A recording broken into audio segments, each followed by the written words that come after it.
My name is Ezekiel Samaila, and I'm originally from northern part of Nigeria. That's in West Africa. Northern Nigeria. So just to explain a little bit for those, Nigeria is divided into the north, the south, the west, and the east, which is like every other country actually. But the northern part of Nigeria is predominantly Muslim, while the other part of Nigeria is mostly Christian, and then of course you have the African traditional religion. So basically, you can divide Nigerian regions. Sorry, you can divide Nigeria into 3 to 4 regions in terms of religion. So Christianity, Islam, and animism, and then others in that. But the north is about 100% Islam. So I was born into that culture and that tradition, and my parents or my grandparents were kind of African traditional belief system because I was born in a very rural area, part of northern Nigeria. And as a little boy, as I often share, we're kind of very disconnected from the rest of the world or from the civilized world because I didn't know that other cities exist or even Nigeria as a whole existed, let alone for me to think about there are other countries. And so you have like just couple houses of hundreds people maybe, and then maybe a kilometer or two away there's another small tiny village. So that's kind of a bit more how the setup is in that part. So you have fractures because also there's the one of the tribes is the Fulani, which they're nomads. So they kind of move around and they just temporarily create shelters and they move to the next part.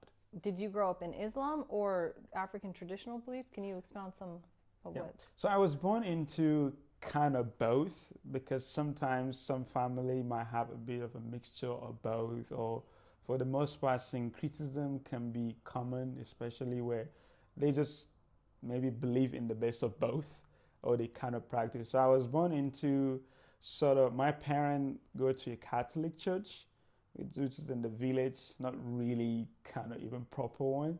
And then my grandfather is kind of like the African traditional worshiper, if that's the right word to use. And so being born as the first grandson, which is like a big deal, especially in the context of this culture. So I was supposed to go and inherit whatever traditional stuff that my granddad is doing. And so I was more pulled towards him, or he pulled me towards himself, because it's like customary to have somebody who continue, the practice and all of that. And it was supposed to be me. So maybe just to elaborate a little bit on that also, my biological parents had not been to school, neither my grandparents. So as far back as you can count the family, nobody has been to school. But my dad kind of aspired us to have to go to school because of an inspiration that he had that I got to find out later. So he decided that he would do whatever it takes to, have us in school. And that's how I ended up even with an English name, Ezekiel. He doesn't even know how to pronounce my name, just for a record. And my sister and also my brother, we kind of all have English names. And I think that was a bit more of his effort. So what he did, or what he decided to do, was to speak to another family about, I don't know, 10, 12 hours away from the village. And, You said 10 to 12 hours away from the village. And again, as I said, I didn't even know any of that part existed as a kid. Of course, my dad knew, but for me, I just feel like all the world around me was just what I see around. So I cannot even comprehend that there's cities away from that. And so my dad thought, like, okay, it would be a good idea, since also I come from the poorest of the poor, as I kind of describe it. Like, we were so poor that even the poor people call us poor. So we're in a different kind of category, And also, so it wasn't just illiteracy, but also poverty. And so since my dad can't even afford the cheapest school to fund it, and also there's no school close to me. At the time of my birth, the nearest school to me will probably take me a day and a half or 2 days if I'm to walk to school, and it will take me the same time to come back, and my dad anyway can't even afford it. So he decided to ask another family away if they would take me in. I would do the domestic kind of housework or chores in the house, and then in return, they had to pay my school fees. And that was kind of like the deal my dad made. And one night he came to me and said, hey, tomorrow morning I'm taking you to a new place and that'll become your home. My dad came and picked me up, so we rode for about 2 hours, the nearest road. And then that was when I kind of saw cars, and I was just so blown away, fascinated, like the street, everything. Like my world was just turned upside down just in one day. And then we drove for that long, and then we went, and my dad handed me over to this family, and then he went back to the village. So I guess in his mind, he's working with the assumption that, well, my son is now with the family, that they promise to take care of him, and also they're going to educate him. So his intention was good, I guess I can say now as an adult, but as of the time, I just felt rejected and I felt abandoned. So everything that could go wrong kind of went wrong. I was pretty young, and it was a new family. I don't really speak the language they speak, because again, Nigeria, there are also multiple languages, So I'm from the northern part where we speak Hausa, and that was the only language I knew how to speak at the time. And so coming to this family from a different language, I had to learn that language and then start all the process. But to just summarize the story, that experience in the house was not really the best. It was like one of the most traumatic experiences I've had, again, as a kid. So they didn't keep to their promise in terms of sending me to school or keeping me there, but I do all like the house chores and, and physically beaten in that house and different form of abuse. And I had to kind of bear with that for about 3 to 4 years. And one of the most difficult part of that is every day I remember when my dad dropped me there, when someone knocked at the door, I would run towards the gate or the door because I had the hope at the time that maybe someone is here to rescue me. And, of course, when it's not the person, you just feel the disappointment. So whenever I'm not doing anything, I'll just back in the room crying because everything just feels so foreign and everything feels different. I just want to get back to the environment where I was taken away from.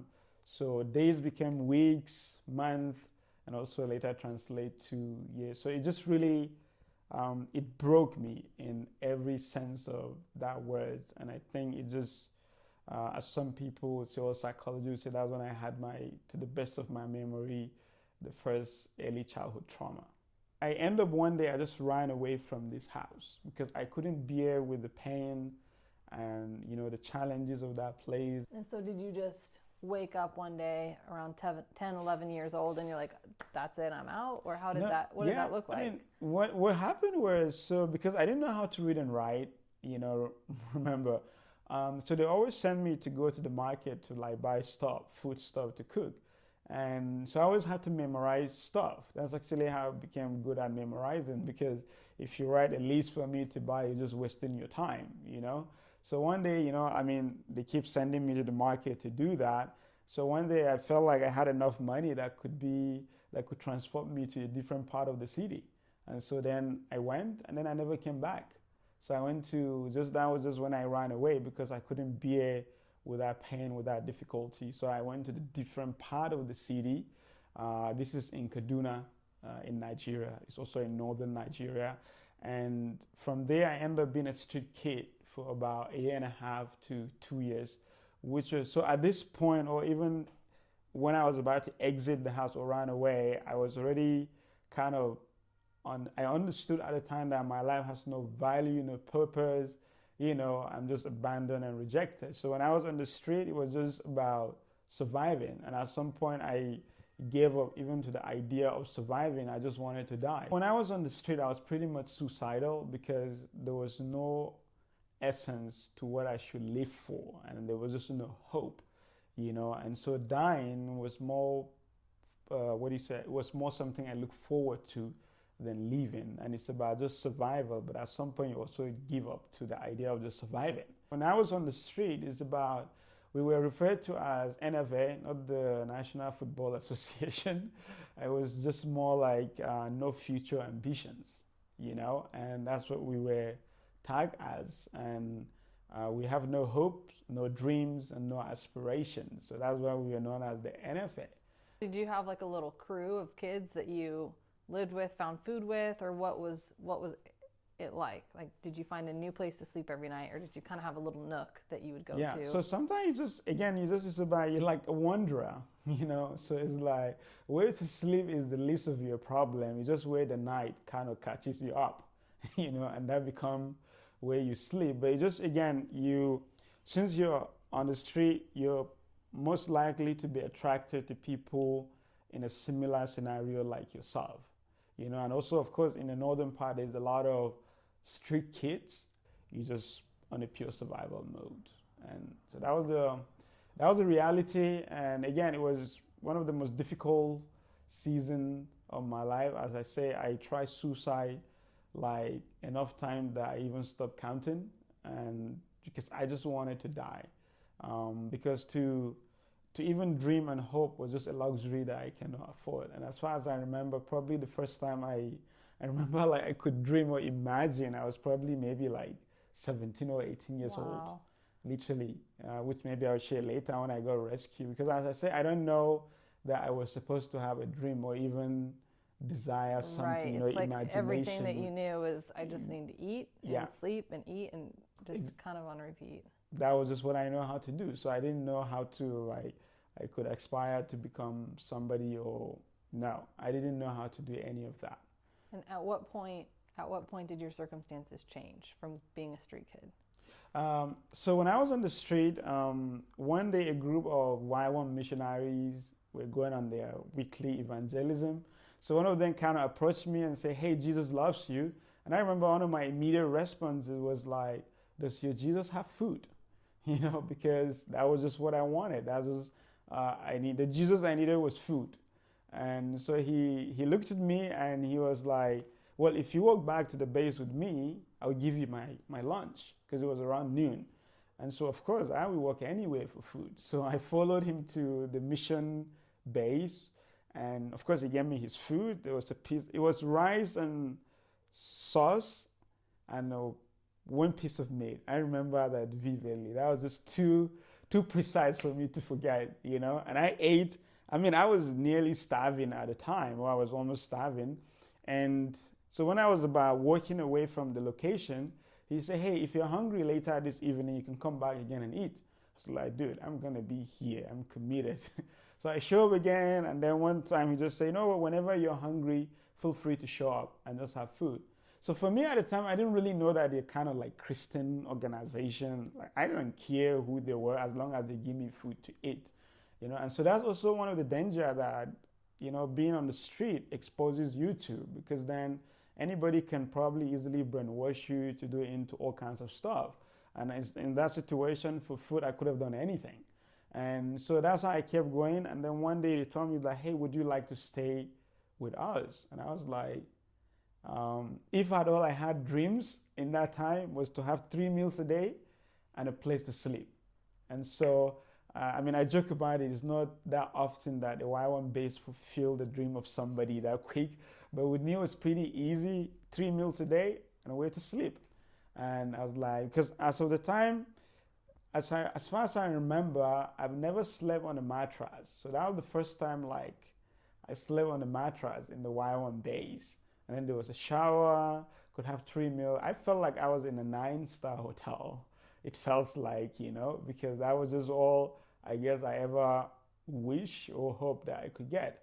And so, but then at some point I decided that I cannot stay to do then YWAM run a school called the DT, which is a discipleship training program that is run for 5-6 months. And hopefully, it's based from the age of 18 upward. But even though I don't know my age, which my parents also don't know my age, which is a whole different story, but you can tell that I'm just a kid by looking at me. So they decided that they're going to send me to another of their YWAM location in Jos, Nigeria, about 5-6 hours away from this city, because this location have a kindergarten, a preschool, primary school. And so it's like, we're going to send you there, you're going to learn to read and write, and then when you turn 18 years old, then you're going to do the details. So these are the process when my story kind of started changing. And for me, I just didn't care, because all I care for, will there be food? Yes. Will there be where I sleep? Fine. So that's just when I went to Jos with them.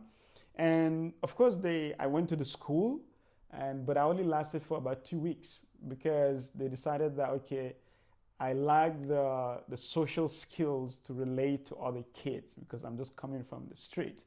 And so I thought I was being really nice to kids, but apparently I was being mean to them, unfortunately, because of coming from that street, and I was like, I thought I was the coolest kid, but apparently I wasn't. So they decided that, okay, easy need discipleship. And if it is not a school, then we're going to make the exception for him to do the DTS at this young age. So that was actually one of the best decisions. And you were approximately how old at this time? So at this point, I was probably 13, 14 years old. Okay. And so it was so interesting. And so I was doing a DTS that was supposed to be for 18 years old upward. And I was just like 13, 14 years old doing a DTS. I have no idea what I was doing. As a matter of fact, I didn't want to be there. I wasn't even a Christian. But maybe they thought I was, and I only stayed because of the food. Remember, food was just the emphasis. You there, feed me, I'll do anything you feed want. me. So, and again, we never had this conversation, but somehow I thought that they're going to feed me, but in return, I just have to be in class. And so for me, I was like, well, this is part of the deal that I can do.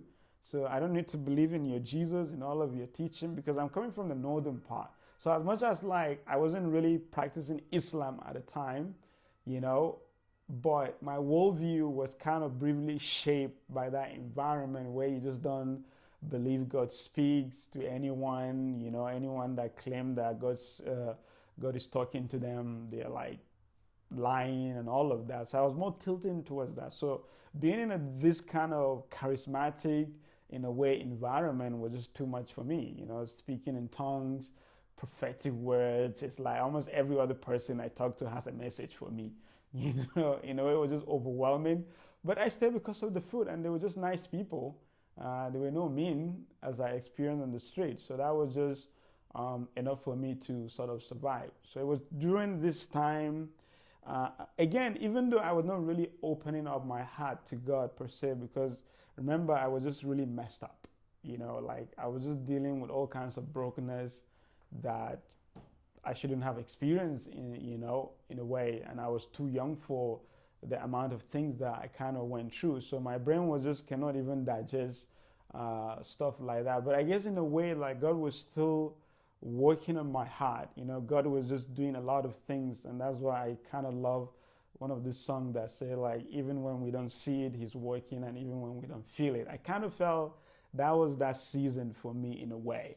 Looking back now, God was doing so much, even though I wasn't even aware of it. And so there was a lot of prophetic words that came also during this time about my life, purpose, and destiny, which that was also new to me. Things like, oh, God is going to send you to the nations. You're going to travel the world to talk about identity, hope, forgiveness, restorations. It was a whole list of prophecy, And what was going through your mind in those when people would give you these words? And if I'm honest, I didn't believe anything because, so not just, I'm thinking how convenient it is for somebody to prophesy to me that God is going to send you to the nations. Mind you, I come from the poorest of the poor.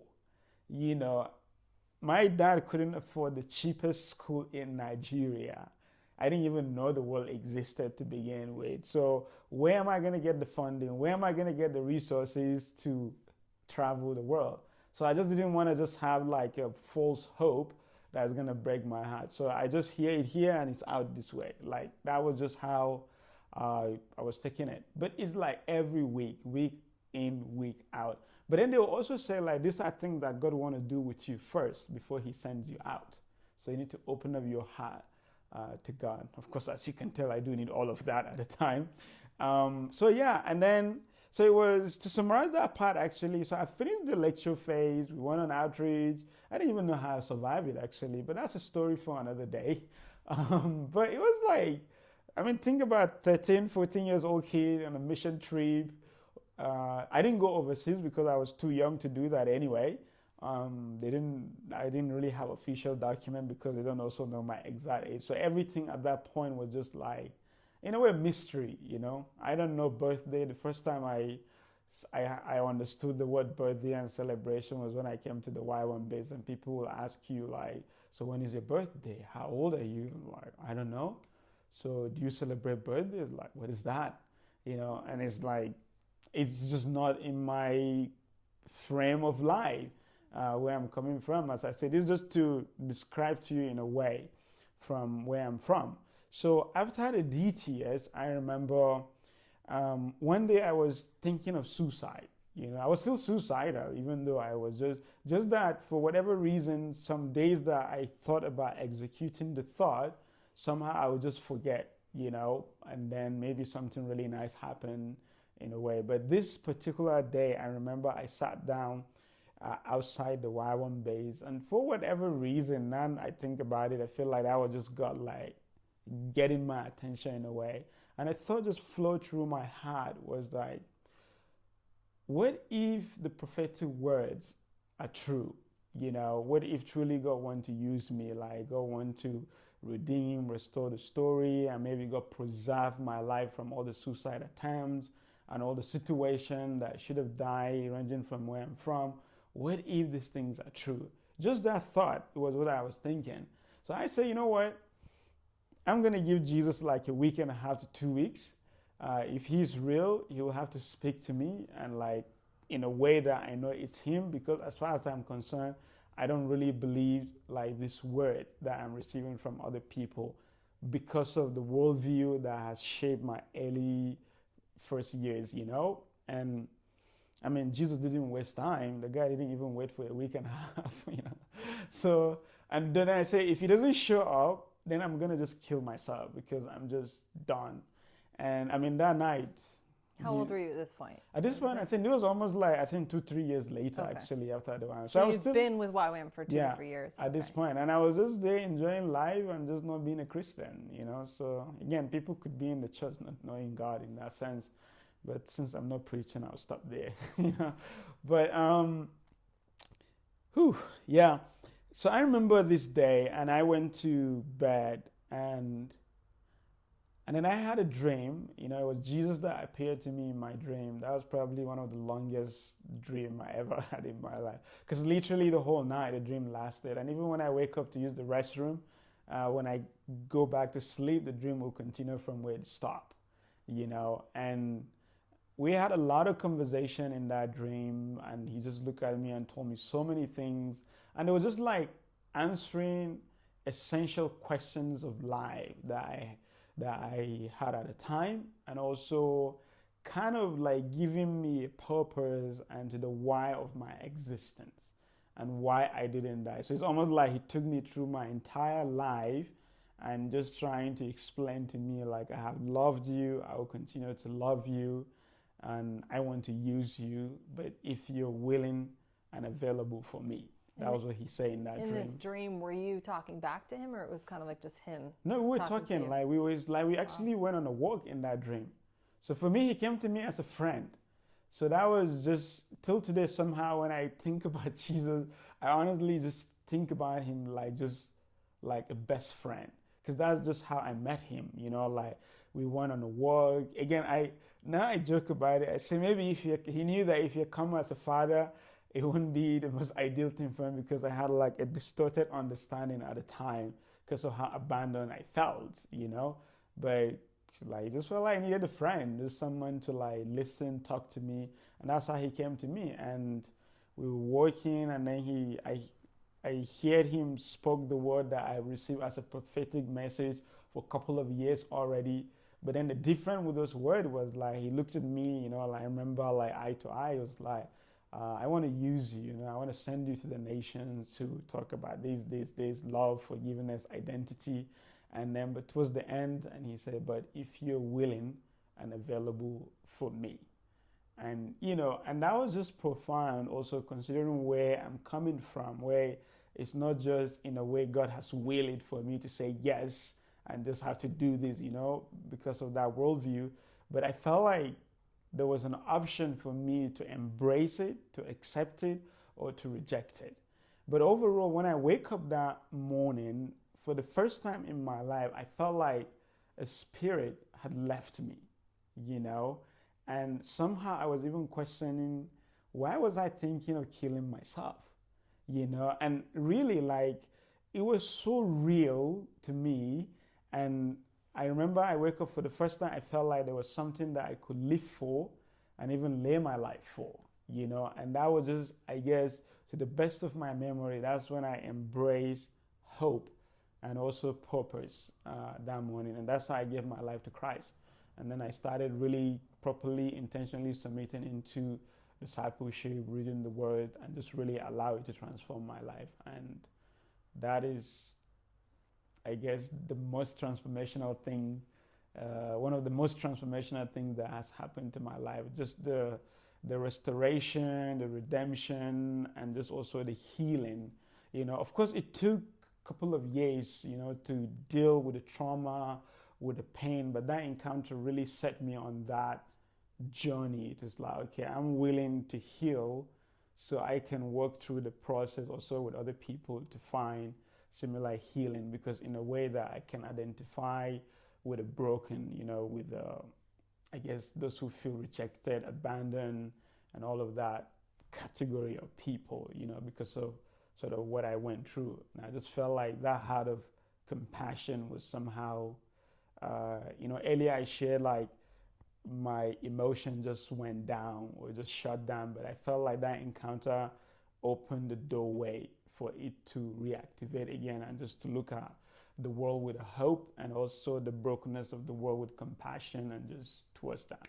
I don't want to sound preachy, but like it's the message of the gospel. Yeah, that's why we're here. So that's just kind of how that transformation happened and all the lies. And then now, so I had to go back to school to. So at this point, could you still not read or write? No, actually, so I was back in school, but I still wasn't a Christian. So until I think it was a year after I was in school to do that encounter. But my teacher, what happened was, bless her heart. This is one of the amazing people that I'm just so thankful in my life. Like, she so much believed in me and the calling of God upon my life even before I did. Because like she would just sit me down and talk to me like, hey, there's a plan for your life. God has one for you, and education is going to play a pivotal role. And I'm here to work through that process with you. I know you don't believe that you can do it, but I believe you can do it. And I want us to work through that journey together. And so she just began to, she was the one that taught me how to read and write. And because of her dedication, even after the school hours, she would spend extra 4 to 5 hours literally every day. Wow. And just really making sure I catch up. So just to summarize that part, I started reading after like 5 months. And so instead of spending 6 years as it is in Nigeria at the primary school, I ended up spending about 3 years. And then, because I was learning so fast, and then I went to high school, I spent about 5 years instead of 6 years. So in a way, God saved about 4 or 5 years of school for me as well. So this is a part of the story. And then with the YWAM school, I did my first degree. And then last year in June of 2024, I graduated my master's program in Brazil. Okay. So it's just like to see like the goodness of God, and throughout that, and I started to learn to read and write when I was 15, 16 years old. That was kind of the first time that I could read anything. And until then, I couldn't even spell my name, properly. So that's... Now you have multiple degrees. So when you look back now at those prophetic words that you were given, and you look at the life you've lived, share some about what's happened since then in the work that you do now. Oh, I love sharing this part because, of course, this made me talk about it. Amazed how great God is. Just so right after high school, I knew that I didn't want to go to university in Nigeria because there was also a lot of some financial difficulties and challenges, in a way. But I thought like maybe I should just venture into this mission and this prophetic word. Why do I need to waste time, And so when I sold my phone to have an international passport, because I thought like, if I want to leave this calling of going to the nation, I do need an international passport to see the international doors opened, So it was a very step of faith and a journey of faith. I was just writing different countries around the world. To summarize, Germany kind of responded. And I remember I said, with the finances, they ask 2 questions usually.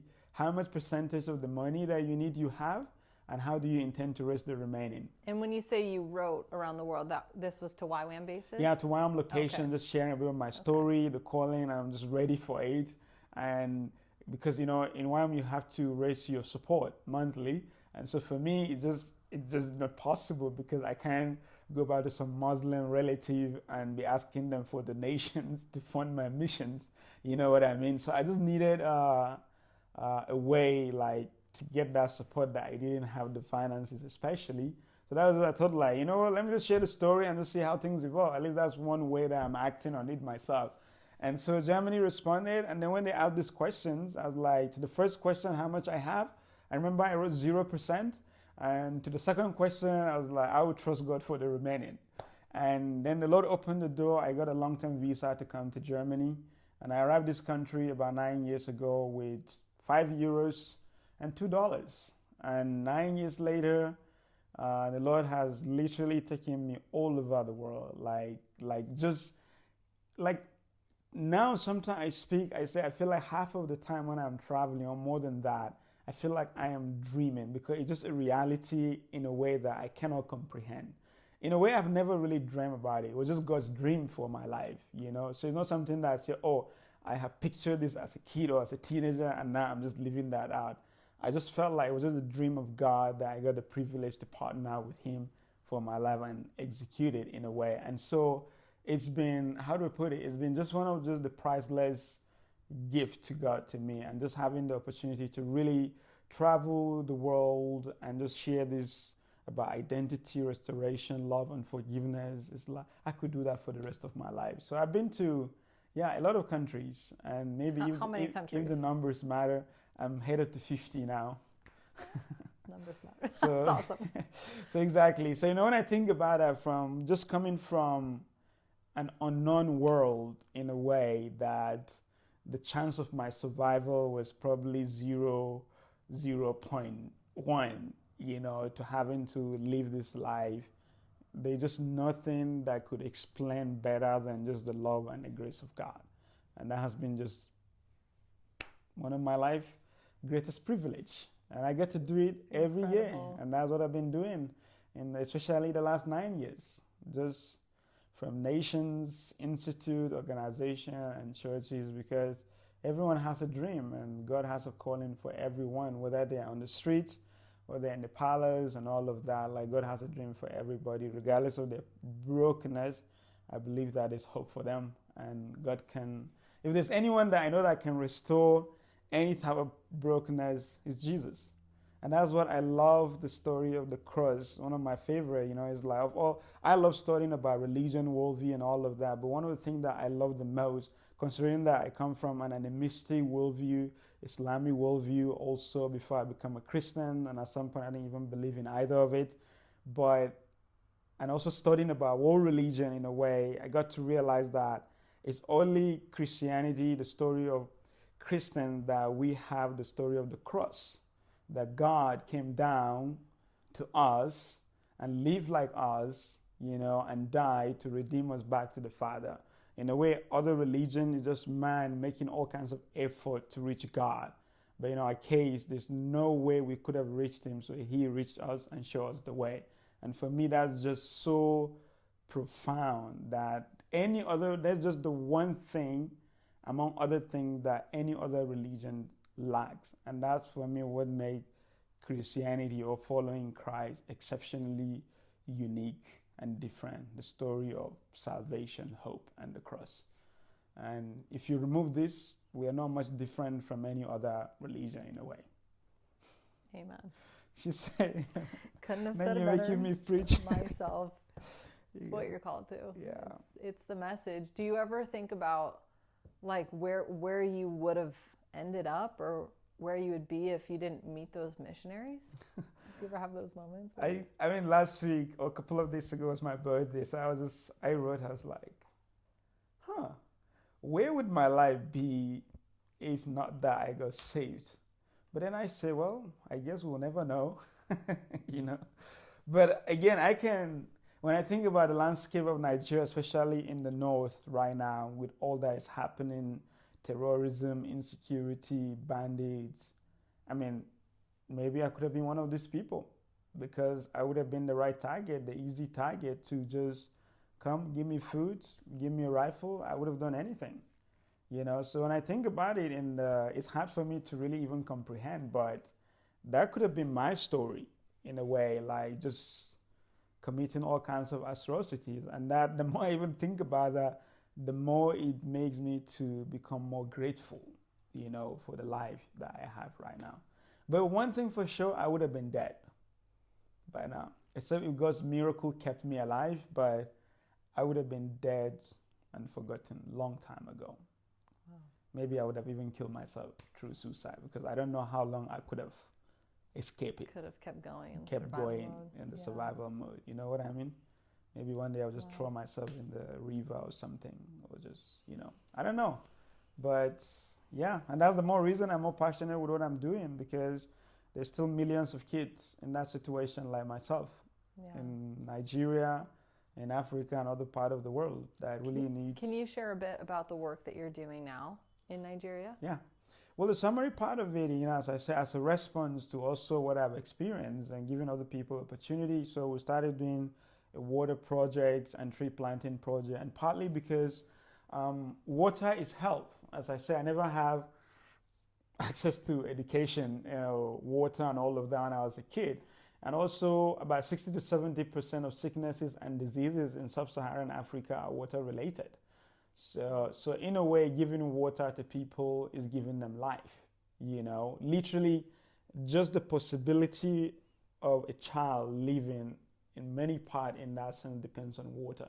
So I thought like one of the appropriate response was just to do a clean water project. So we've been drilling wells in different parts of northern Nigeria. And also with the water, it means instead of this kid spending 4 to 7 hours every day looking for water in an open source exposed to all kinds of diseases, it now saves them 8 hours that they can potentially walk into a classroom to learn to read and write. So it has this ripple effect. In some other places, of course, there's no school close by. So that's why we're hoping we could also build schools to be able to educate these kids and give them a chance to their dreams and aspirations, you know. And then also with the water, with the tree planting project, it's just also a response to the desert encroachment, especially in northern Nigeria. So that way you could help to also protect that and also restoring the ecosystem, the environmental, you know, the whole conversation on climate change. Just that I don't really talk much about it, but I just prefer to do the work, plant trees and to prevent that. And also we plant fruit and economic trees, and it generates a lot of fruit like guava, papaya, bananas, orange, and the rest of them, which contain quite some nutrient. And there's also a bit of hunger, malnourishment in some of these areas. So through that fruit, we're able to feed a lot of kids. And while we can't solve all the problem, but at least we're doing something a little bit in that scale. So that's what we've been able to do with our work in the last 5 years. And so we have given about actually almost 100,000 people water now in the last 5 years, and we planted about 3,000 trees altogether, and they are doing really well. That's amazing. And so looking forward to the next 5 years, what are you guys envisioning and on track for with that project? In terms of the project, we're really looking at a long-time sustainable response to the water crisis, because it is expected the next global crisis is going to be water, fresh water. Just that Corona came into the party uninvited, you know, in a way, but it became a global pandemic, but it was projected to be water, still to be water. So we're looking at really finding a long-term solutions to that in terms of doing more water projects that service an entire community and city, and that we also want to involve government. What become more challenging, especially in places like Nigeria, Nigeria deal with different layers of insecurity. So one of the most priority of the government is restoring order, security, and all of that. So which make other essential needs almost become secondary. So that's that way we're trying to see how can we fill in instead of criticizing, but also just acting on that while we also call the government to doing right thing. But also in terms of dream, When I think about the next 5 years, actually, I would like to plant like 5 million trees in the next 5 years. And one of my hopes is to create probably one of the largest man-made forests in the desert of northern Nigeria or in West Africa, and just to restore as much as the ecosystem we can. And that way then thousands of people, we're going to have access to school. I can go on and on because there's just a ripple effect that comes with the availability of water and what you do to the environment, and then in return also to the people that receive it. It just doesn't solve the crisis, but it also gives them hope and opportunity to do life. So I don't know if that's helpful, but that's amazing. I can unpack this whole story is incredible. It's just so beautiful to see God come and like no one's forgotten, and he's like, we're going to the nations. And to just see how you have been obedient to his call. You've gone to the nations, you've preached the gospel, but then you've circled back to your homeland and how you're creating sustainable change. It's a beautiful story. Thank you. Wow. Thank you so much for sharing. My pleasure. It was incredible.